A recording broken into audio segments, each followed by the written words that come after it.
hunters, by and large, I mean, there's always a couple of dum-dums in there that cause problems. Every group's got them. Yeah. But hunters at large are some of the most conservative-minded people in this country. Mm-hmm.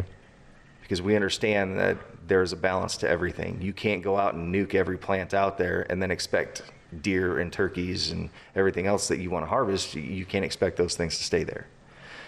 You can't go out and, completely annihilate a deer population, which is why we have management strategies. We have tag limits. We have all those things to make sure that we don't overkill the population. Right. Oh, you got her, dude. She's down. Let's go. Dude, I just shot a deer of a lifetime. Freaking smoked him. One with nature, and if you're a believer, one with God. Definitely gets your heart pumping. Boy, you are in trouble. Fall Obsession Podcast.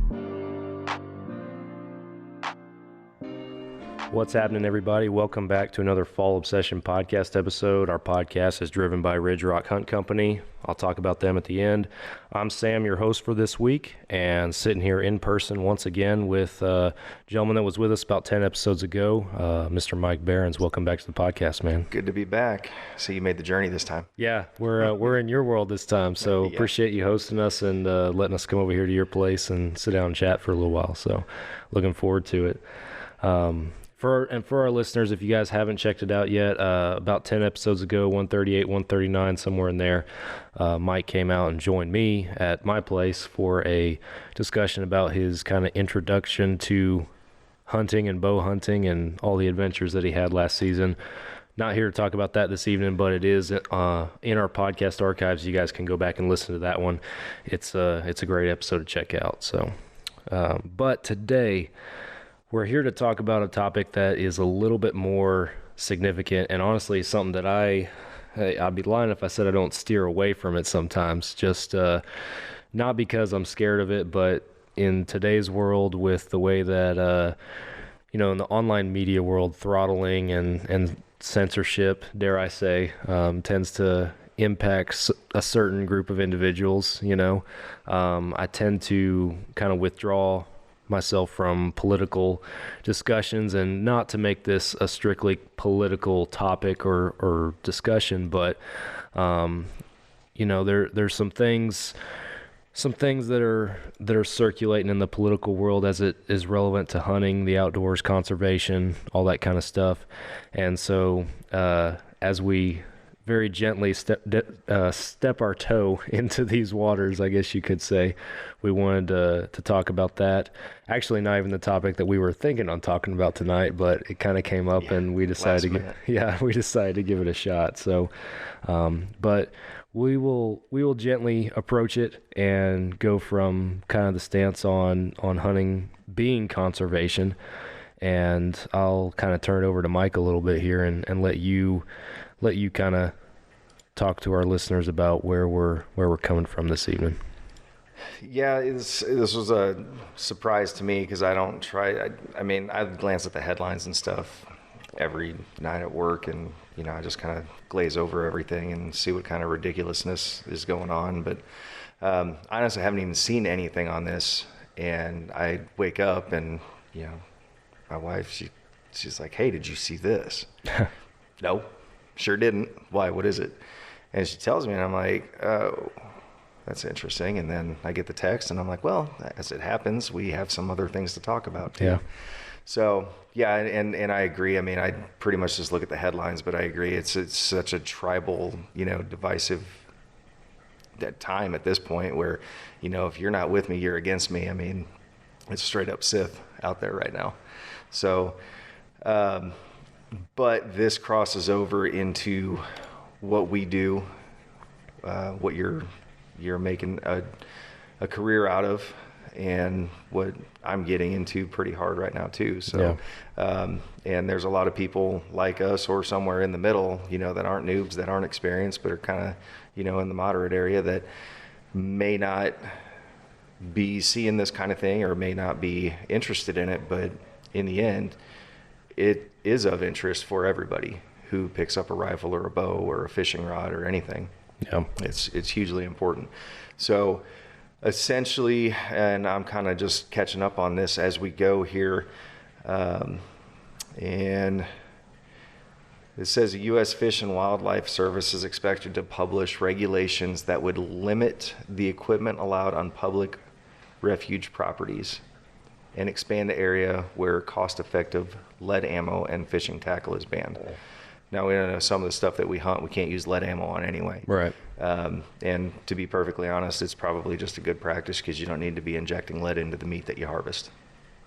Fair. So I don't think that's really a big deal because any hunter that does it the right way is not using lead to begin with. So there's that. Now there are obviously situations where, or species that people do use lead on, but getting lead out of the hunting side altogether, I mean, fine if you want to target practice with it and everything, and zero rifles, great, whatever, that's fine. But as far as actually taking meat and harvesting, I don't think it's a necessary thing, and I don't really care about that one. But limiting equipment, we've heard them talk about limiting equipment already. They're really going after anything bigger than a 50, so 50 and above. So that means, my hog hunting rifle. I can't use that anymore, even though it's not actually a high-powered rifle. It's a pistol cartridge, but it's a 50. When you go out, especially if you're going out for coyote hunting or the hog hunting in big groups and stuff with, that's where semi-automatic rifles come in extremely handy, especially with those larger magazine capacities. They're limiting that equipment. So essentially, I mean, it feels like they're trying to get us to go back to, the atlatl and a musket. Yeah. Is kind of what I'm, the extreme side of it is where I see this going. I mean, they're never going to get there because there's so many legal challenges. But yeah, there's nothing that I'm seeing that's really explaining exactly what he's wanting to do. But what they're trying to do is they're putting limits not on hunting itself, but they're putting limits on the amount of equipment or the type of equipment you can use, which is going to directly impact what people are already using and have already purchased and have invested in. And those are the types of things that are going to turn people away from hunting. And, the little splash of conspiracy theory in there is, why do they want to do that? Well, because they don't want people being self-sustaining. They don't want people coming out and growing their own food in the gardens. They don't want people harvesting their own food. They don't want people outside of like large-scale farmers, and I'm not talking about people like my dad. They're trying to kill every small farmer out there right now. They're trying to push all that out. They don't want any of that. It's all about control. Anything that comes down, these executive orders, these laws, anything that comes out of Washington, D.C. is all about control. So the more control they can exert over you by virtue of limiting your ability to produce your own food, be self-sufficient, be self-sustaining, you're now more dependent and more reliant on the government.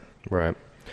So these quote-unquote limits, which is basically a mask for a ban, Right. It really is what it comes down to. It's a backdoor. Yeah, it's a backdoor ban.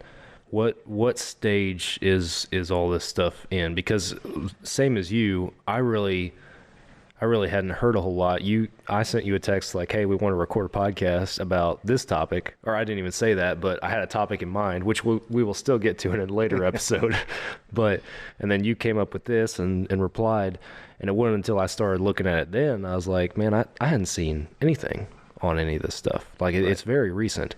So what stage is all of this kind of coming into? I know we're kind of flying by the seat of our pants and learn as we go right now. But I don't know exactly what stage it's in. I don't know if they've actually published the executive order, if he signed it, or if they're just talking about it. But typically when something leaks out of DC, especially on an executive order type thing, because laws are different where there's a lot of opinions, a lot of discussion. It's a protracted type deal in the House and Senate, and that usually gets pretty public or not in the case of the Hearing Protection Act, where they just shelf it and don't care. But with something like this, if it's an executive order, it's going to burn white hot. So my guess, I'm not prepared for this at all. It's just, flying by the seat of the pants. Yeah, But, let's record tonight. Let's talk about yes. this hot and heavy subject Let's talk about that we're something we know clearly not nothing educated on. Yeah. What I'm guessing right now is it's probably just in the infancy. So it's basically they're drafting it, is what my guess would be. Yeah. Once they sign it, then you have your actual legal challenges that can go forward on it and everything. But right now, I mean, if it's just scuttlebutt coming out of D.C., everybody's pants is on fire right now, and there's a lot of freak out sessions. Yeah, there's a lot of scuttlebutt that doesn't necessarily, lack some follow through, I guess I should say, at times. I would say that and like we mentioned, before we recorded, I should say, the biggest thing that folks can do is look this stuff up. Mm-hmm. First off, read articles and see how and if it will impact your local hunting areas, because we're talking to people right now across the entire country in various different states.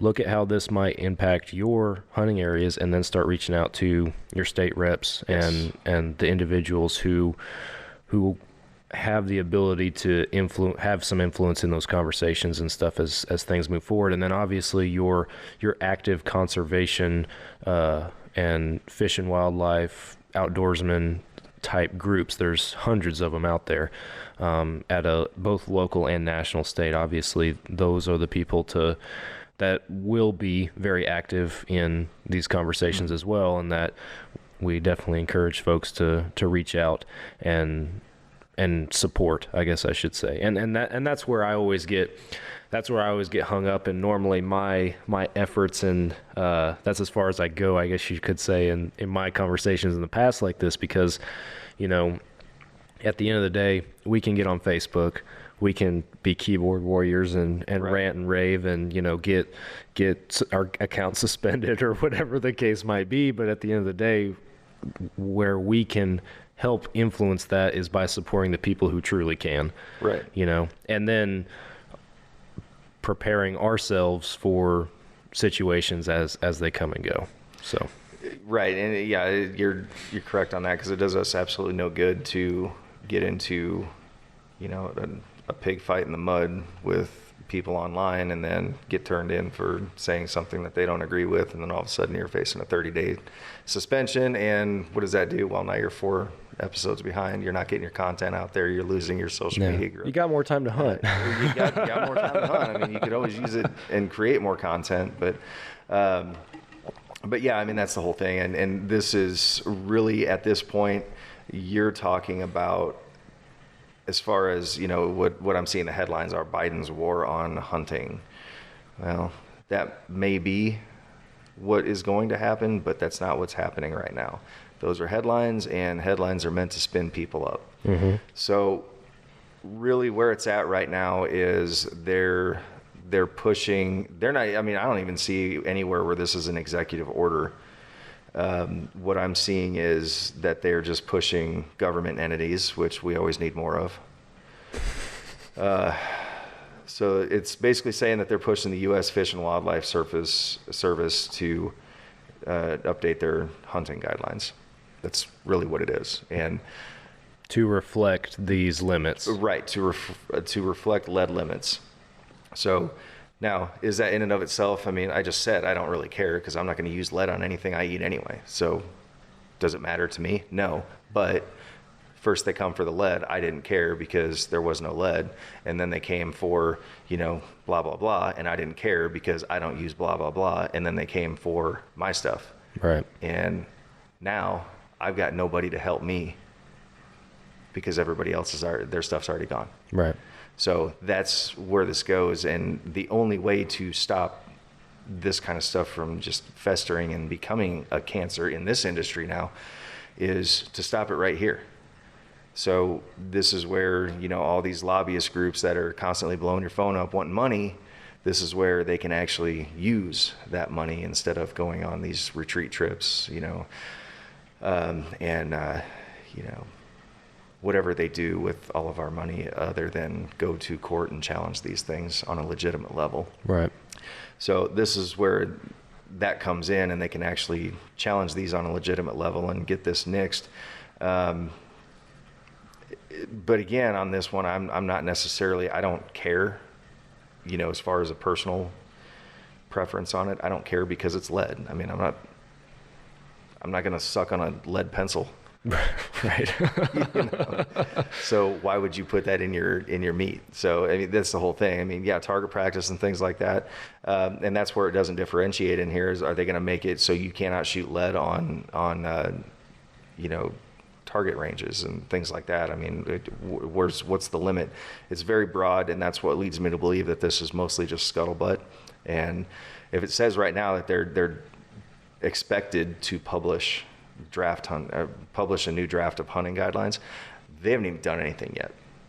Yeah. So, well, I think in the piece that I was reading earlier, one of them was talking about, you know, some of the stuff that they're trying to draft and come out with right now being relevant, like in the 2024 to 2026 time frame, right. Which we won't get into that, but a lot could change or happen in yeah. between now and then. So, and one of the other things too, and I saw this one really doesn't deal directly with the hunting thing, but it does directly deal with public land. So, and to me, it seems like they kind of marry together.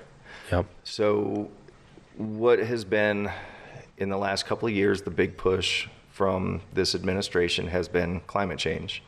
I mean, even our military all of a sudden thinks that climate change is the number one existential threat to America. Let that sink in. Let's go to war with Mother Nature. Mike's a veteran for our listeners that can't tell. But with that big push, so you've got the climate change executive orders and all those things. Now, the only thing an executive order can really impact is federal property, federal entities. Yeah. So an executive order for climate change really only going to deal with public land that's owned by the federal government. What they're trying to do is they're trying to vacate any use of these federal lands. And what they're wanting to do is construct solar and wind on these federal lands because it's the only thing that they can actually do it on. Everything else privatized. Right. So that to me seems like it kind of goes hand in hand. We want to push people off. We want to push hunters off these public lands. And this is a way to do it so that way we can go back and we can execute these solar farms, these wind farms, all these things that I mean, you look at what a solar panel, I mean, it's a 2 foot by 4 foot panel for a residential one.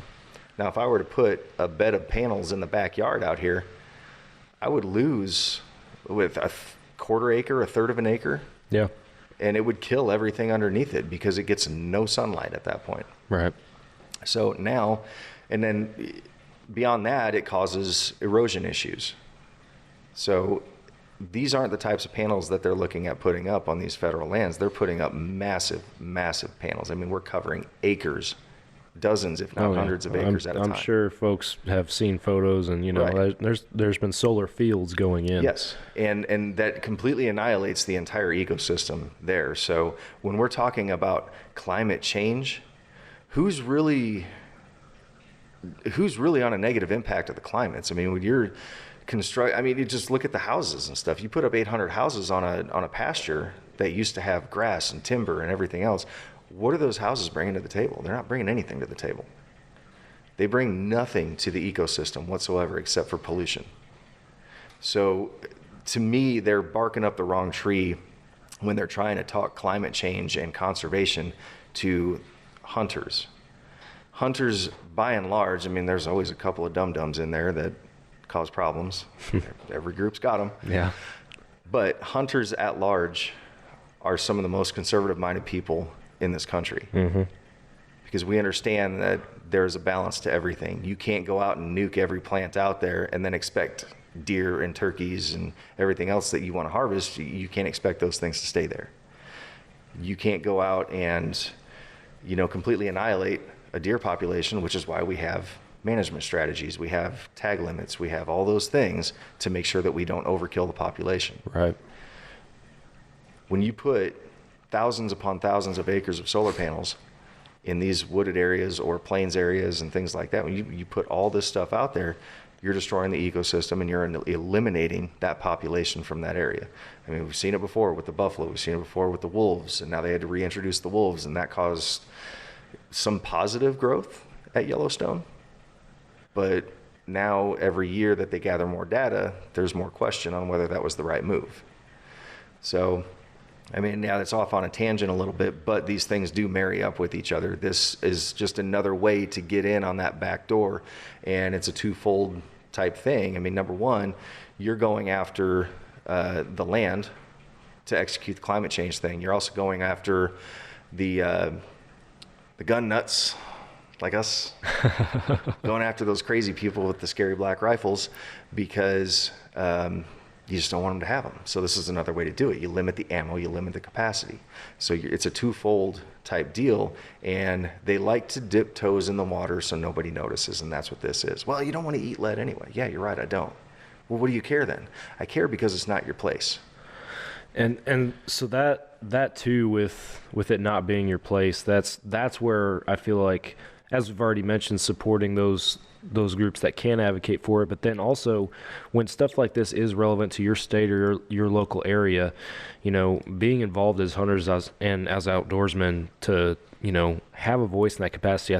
And I'll use an example as like Colorado recently. They were wanting to, and we actually had our resident guy up there, Tim Burgess, on our podcast, and he talked about this several episodes ago, but they were wanting to reintroduce their wolf population into a big portion, a very popular hunting portion of that state.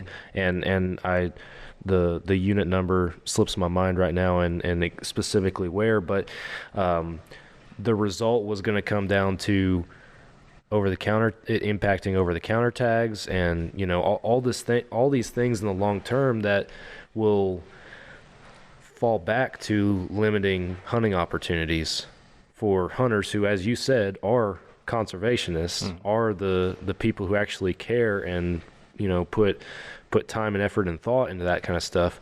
And we have people in cities who aren't hunters, who just hear, oh yeah, we got too much wildlife out there. We need to balance everything, so we're going to bring wolves back into the world. Yep. No. And then they start losing their little toy dogs in the backyard because they're a nice quick snack for said wolf that they press so hard to bring in. And then, in the case of the mountain lion out in Colorado, where the ex-NFL guy came out there and drilled this mountain lion with a bow.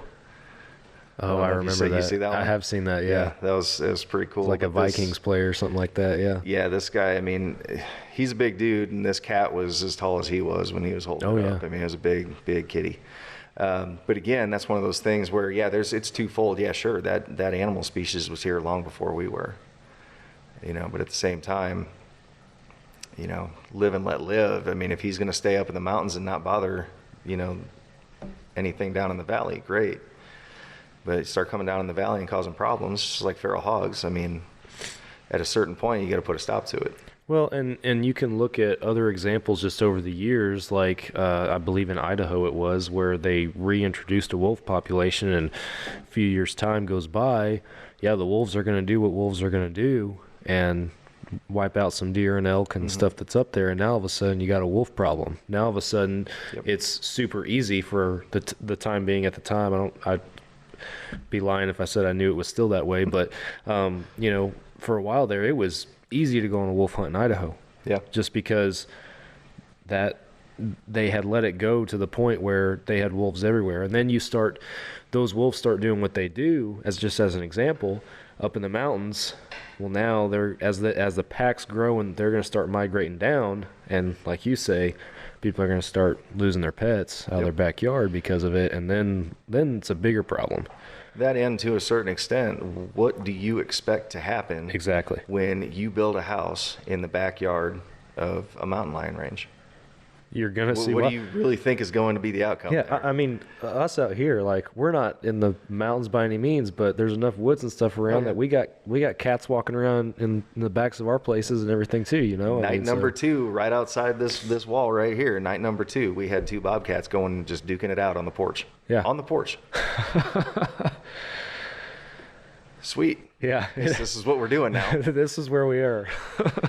So, another thing that I wanted to jump into a little bit is the Pittman Robertson Federal Aid in Wildlife Restoration Act. You ever heard of that? Educate us. Okay, so the Pittman Robertson Act. Let's see, where's the overview here? Took over a pre-existing 11% excise tax on firearms and ammo. Instead of going to the U.S. Treasury as it had done in the past, the money generated by this tax is instead given to the Secretary of the Interior to distribute to the states. Now, this has been in place for years. It's 1937 is when they put this in place. So we've been operating on the Pittman Robertson Act for a long time. Right. And by and large, from everything that I've gathered about it, everybody's pretty on board with how it's operated, because back in 1937, we weren't really trying to pirate everybody's funding for the military-industrial complex. Yeah. So it was a different time when this was written. So what they do, the Secretary determines how much to give to each state based on formula that takes into account both the area of the state and the number of licensed hunters. Okay? Kind of a big deal. So states like Texas with a ton of licensed hunters and a lot of area, it means a significant amount of money for our hunting industry. Right. Colorado, again, lots of licensed hunters. Idaho, Montana. Yeah, these big states Right. with a big hunting attraction, just period in general. So it's a big deal for those states. None of the money from their hunting license sales may be used by anyone other than the state's own fish and game departments. So nobody can touch it. Now that statement right there is problematic for our federal government. They can't touch this money. Right. They don't like it. There was a push a few months back that they were trying to get Pittman Robertson changed or repealed, and I'm not sure if it was, several months back. I think I might have looked at it in 2022, so it might have been a 2021 I thing. recall something about that. But yeah, they have made an attempt on Pittman Robertson. Just like they, not to go off on another tangent, but, pilfering money out of Social Security and, things of that. Anytime they can get their hands on money, they're going to do it. Yeah, So we all know that. and this is, I'm the same way. If, I get my hands on some money, I'm going to do it, and I'm going to use it for a new toy. And then once a plan has been approved, state must pay full costs or later reimbursed for up to 75% of that cost. So if they have a giant project they want to do as far as like state parks or any improvements, things like that, they submit that plan and they can get reimbursed up to 3/4 of it. So spend $1 million, get $750K back. So not bad program whatsoever. Yeah. It's a good law. It's been very helpful, especially when states have a large amount of public land, which Texas does not. States like your Colorados and your Wyomings and things like that with larger spans, larger parts that are public areas, they can do this, and they actually get a lot of funding from this program. Let's see. Okay, and then if for whatever reason any of the federal money does not get spent, after 2 years the money is reallocated to the Migratory Bird Conservation Act. Okay. So none of this money goes to the general fund in the federal government, and that's problematic for them because they cannot ever touch it. They want this money, and they don't care if it's money that hasn't been used, but they would like all of it. And that's why there was an attack on Pittman Robertson, a year ago, year and a half ago, whatever it was. They went after it, and if they attack it once, they're going to attack it again. So that's another thing that needs to be protected by the hunting community at large, but also everyone else, because it's not just for hunters. This stuff that is largely funded by hunters on the tax that's created here, this is all on hunting gear. Mm-hmm. So when you're buying those rifles, when you're going to Cabela's or Bass Pro or whatever big box store that you go to, any hunting goods, any hunting stuff, whether it's fishing tackle or camo or an actual rifle or weapon system, whatever it is, there's that money coming off of that sale that goes into this pot, and it gets distributed by the Secretary of the Interior. Now, how many people go to like a Yellowstone? I mean, hundreds of thousands of people a year. Right. There's not hundreds of thousands of people hunting Yellowstone or the public land surrounding it. So the people who are benefiting from the Pittman Robertson Act are not just hunters. The people benefiting are the people who want to go out and see bison and get charged by them because they want to take a selfie with it.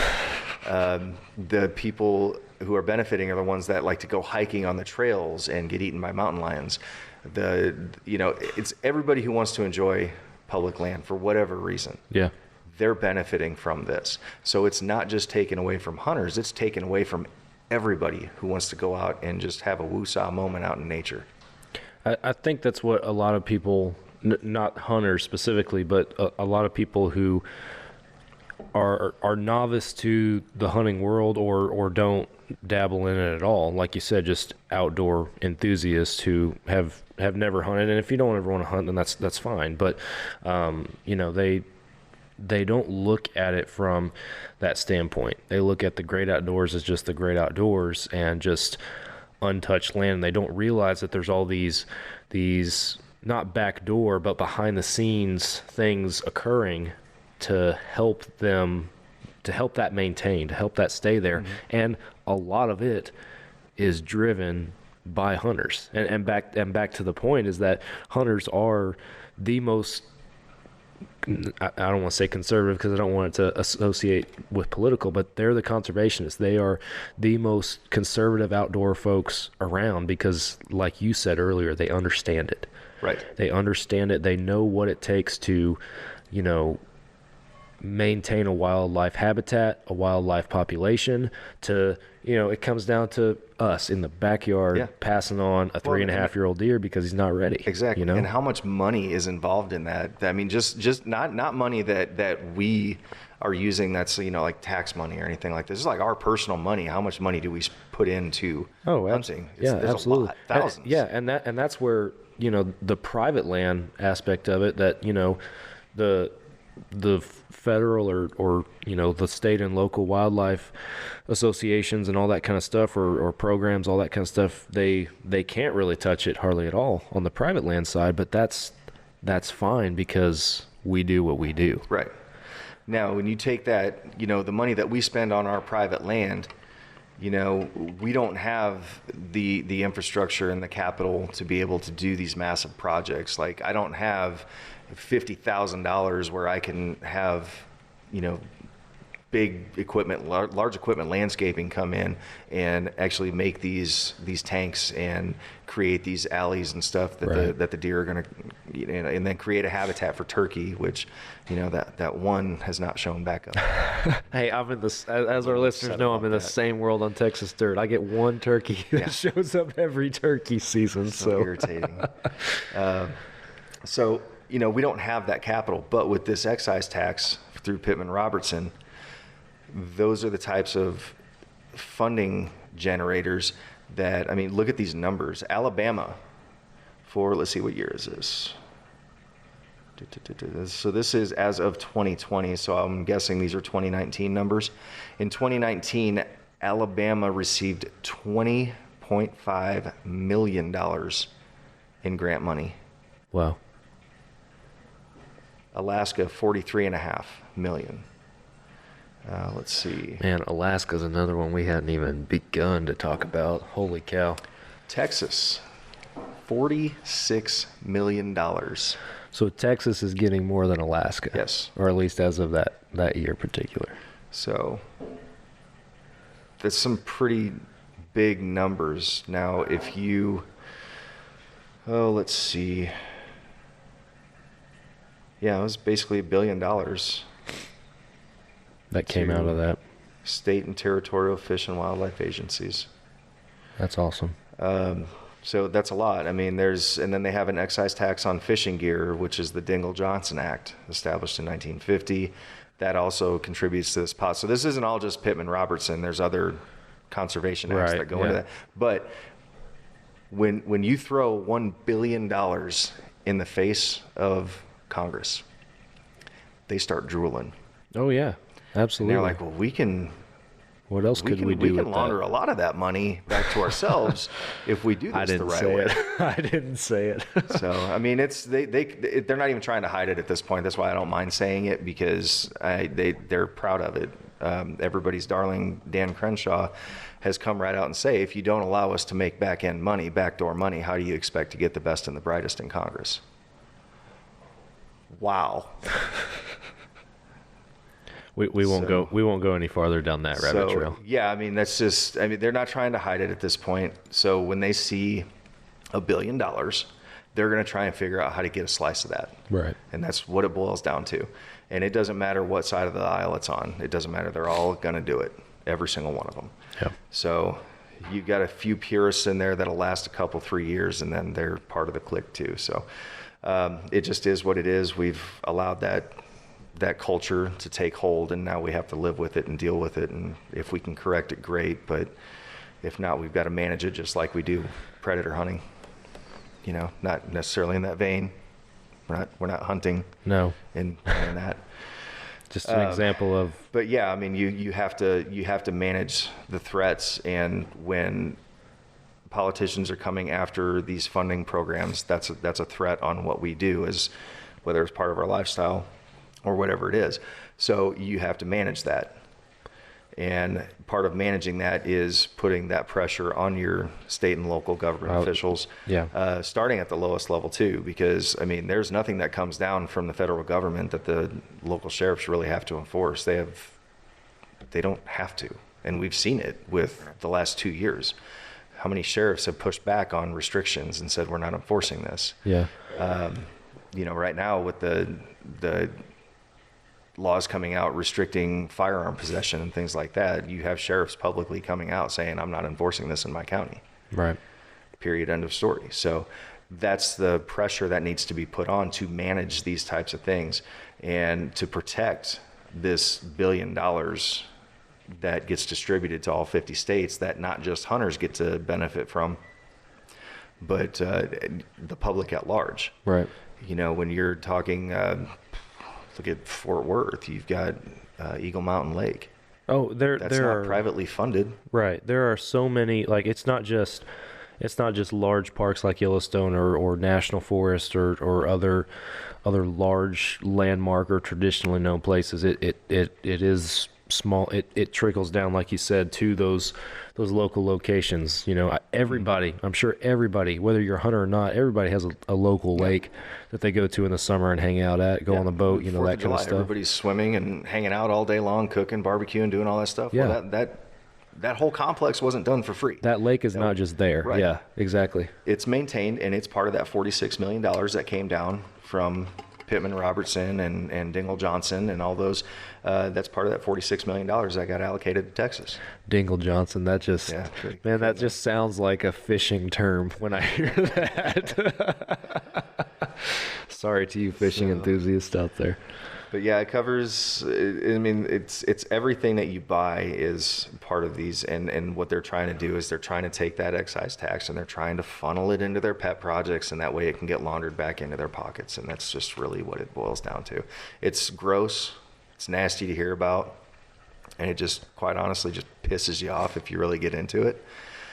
But it's a necessary battle that we're going to have to fight sooner or later, because they're going to keep coming for these taxes. And that was kind of, you know, as we begin to bring it all home, that was one thing I wanted to hit on was, you know, not just reiterating, you know, the importance of reaching out to your local reps, paying attention to the headlines, as you said earlier, not reacting purely on headlines, dive into it a little bit before we get all up in arms, and educate yourself on it, as we have done even throughout this past 45 minutes or so sitting here talking to each other. But then also, you know, the best thing that we can do as hunters, aside from reaching out to those local reps, those you know, organizations that can advocate at those higher levels, is not painting a bad light on ourselves at the same time. We already mentioned, you know, that being a keyboard warrior, you know, or cussing somebody out on Facebook or whatever the case might be.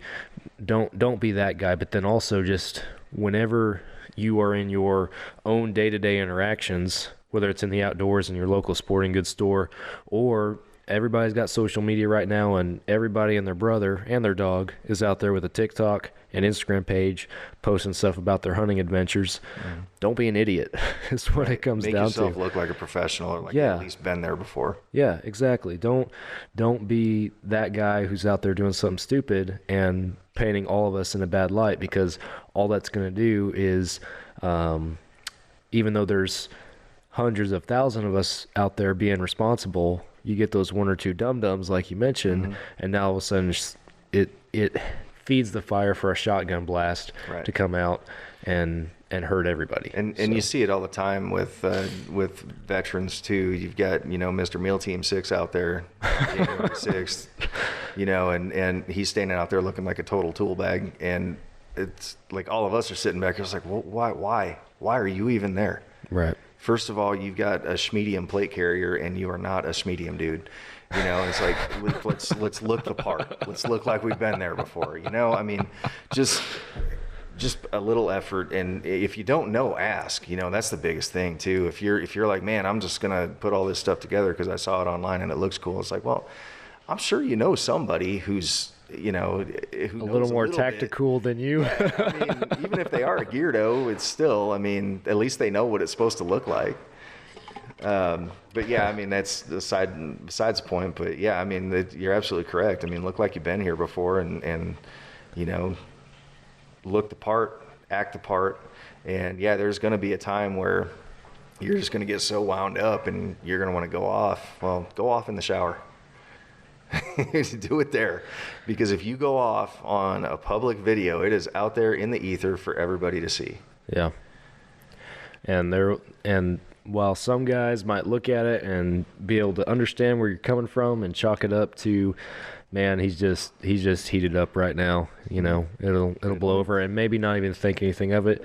There's somebody on the complete other side that's going to be like, oh my gosh, this guy's a hunter. All hunters are like and this. It only takes that one person to ring the alarm bell, and once they ring that bell, it cannot be unrung, and that video floats out there. It becomes the target of memes and everything else. You look at how many of these there's memes floating around still that I remember from my college years when Facebook was brand new and memes weren't even a thing. Yeah. But those pictures are still floating around, and we're not going to say how many years later. Yeah, it just comes down to being responsible, as we said. But so just with the research side of it, again, this going back to preparing yourself for whatever argument you're going to have with somebody. There is a website that I just tripped over. It's called wildlifeforall.us, and I have no idea anything about it, but it has all kinds of information on Pittman Robertson. It has where does the money come from, and it breaks it down on how much percentage of the tax is brought in from handguns, firearms, shells, accessories, archery. Where does the money go? And it breaks all that down. Wildlife restoration grants 79%, basic hunter education 20%. That's good. Enhanced hunter education 1%. So it breaks all this down, gives you a lot of information on it, so that you can actually see what it's doing, who benefits from it, and who's funding it. Yeah. And that's a key component, because this is a tax, and everyone in this country is entitled to know everything that there is to know about the taxes that they're having to pay. Yeah. We happen to have a war over that at one point in our history about taxes. So that's the reason that this is all public information, is because of that. It's a catchphrase at this point anymore, but taxation without representation. You can only represent yourself as well as you're educated. So if you know nothing about a tax or a proposed tax or something that might get repealed, if you know nothing about it, then you can't very well be represented. And you cannot be a representative of it. of whatever position you're on until you educate yourself on said things. So Yeah. there's a lot of research that needs to be done as far as the things that are going on at large. I'm not just talking about Pittman Robertson, but like at large, there's a lot of education that is not being done by our country, and that kind of needs to change because people are making a lot of knee-jerk reactions on a lot of things, and we're going to suffer the consequences of it in 10 to 15 years. And we're already starting to see some of those consequences from the last few years. You talk about knee-jerk reactions. We as hunters and outdoorsmen don't need to be in that group of people that are doing that. So that's in a large part why we're recording this episode, because we want to not complain about some things, but bring everybody's attention and focus to some things so that they can make their own educated opinions and find their own information. What's that website again? You quote that for us? This one was wildlifeforall.us. Wildlifeforall.us. Y'all go check it out if you haven't already. I'm going to jump on there when I get home this evening. And I just did a Google search. The easiest thing, I mean, everybody loves Google, federal hunting equipment tax. And it'll start bringing up all kinds of stuff about Pittman Robertson, Dingell Johnson, all those different things. Some of them have nothing to do with it, but you can only go so far with the algorithms. But there's plenty of information out there. And it's not like you have to be a legal scholar on it or anything, but just know what you're talking about, And that's the whole point. This, one of the other points here too is like we're caught completely off guard. Well, how long does it actually take to look up and brush yourself up on this stuff? And it took about 10 minutes? Yeah, 10 minutes, and we've been talking about it for 45. So, and it's a good discussion to have, but I mean, in the end, we're only going to be as strong of a community, and I'm not talking about just hunters, but I'm talking about the entire conservation community, and those are the people that go on nature walks too. They don't realize it, but they're dependent, and they can help dictate the outcome of this. Yeah. But no matter what role that a person is in, as far as using nature, using public lands, using those types of amenities, it doesn't matter what your role is in it, whether you're just a nature walker or whether you're, hardcore hunter and fisher or whatever. You play a part in it, and you're an integral part in conservation of that area. Yeah. You're an integral part of maintaining this excise tax that we've had for almost 100 years. Yeah. I mean, we're 85 years, give or take? Yeah. So it's a long-standing thing, and everybody is on board, by and large, with what it does, and whether passively or actively, and all it's going to do is guarantee that we at least have some break from the concrete jungles of, like your Dallases, Fort Worths, LAs, all these giant cities that are ever expanding. Well, they stop at that line on these public lands. Yeah. And we start putting solar panels and all this other stuff after, the hunters get pushed off of them by not being able to use certain ammo or certain calibers and whatever else. And then they start closing it due to safety concerns because there's too many wolves there. So now you can't have hikers and walkers out there. And, pretty soon it's all gone. And now they're like, well, nobody's using these public lands anyway. Let's go ahead and put, 10,000 acres of solar panels out here. Yeah. And, whether that happens or not, who knows? I might be completely off base on it, but it's just a logical step. And you have to, it's like everything else, what do I do if? What do we do if? What do we do if? You run a few contingencies so you have a general idea of where things are going to go. And individually, none of us can really do a whole lot about it, but collectively, there's a very strong voice from, the hikers and walkers all the way up to the serious hunters. Yeah. It's a huge community. Absolutely.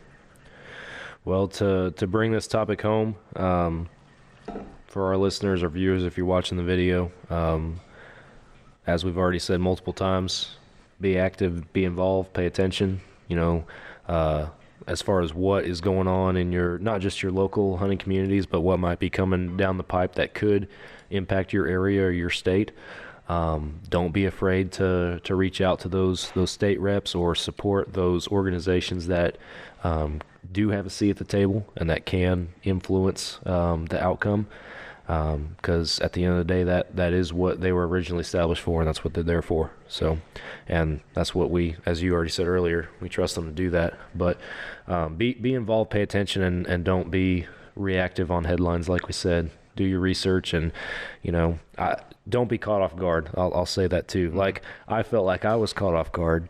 Same. Just earlier today when you sent me that text message, and we, as we said at the beginning, flew by the seat of our pants, and what do you know, we made a podcast out of it. Yeah. But they give us a lot of bulletin board material, it seems. Yeah, for sure. So, but anyway, that's my encouragement to all you that are paying attention and have made this far in our podcast. I hope you guys have enjoyed this episode. I hope it's been good for you. A little bit different than our normal programming, I guess you could say. But again, I'm always hesitant to step into these topics, but I knew we'd get into it well with sitting down here with you, Mike. So I appreciate you coming on and talking about this. There's always going to be that intersection, and sometimes you just have to embrace the intersection and go with the collision, just let it take you where it goes. But it's not something that I know you're not going to do this anyway, but it's not something that you would ever have to do.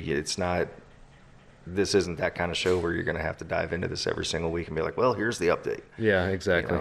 This is, purely information, and, it's ready-made public consumption. All you got to do is just look it up. Yeah, exactly. Stay educated, stay sharp, and, make sure you're calling the right people out on the crap that they're doing if they're doing it wrong. Yeah. But it also doesn't hurt, when you got a politician that's actually doing the right thing, let them know. Yeah. Because they get beat up constantly. Absolutely. They get the crap kicked out of them every single day by each other, by the public, by their constituents, by people on the other side of the country. So if they're doing something right, let them know. That way they know they're on the right track, and it's not all just negative. Very good point.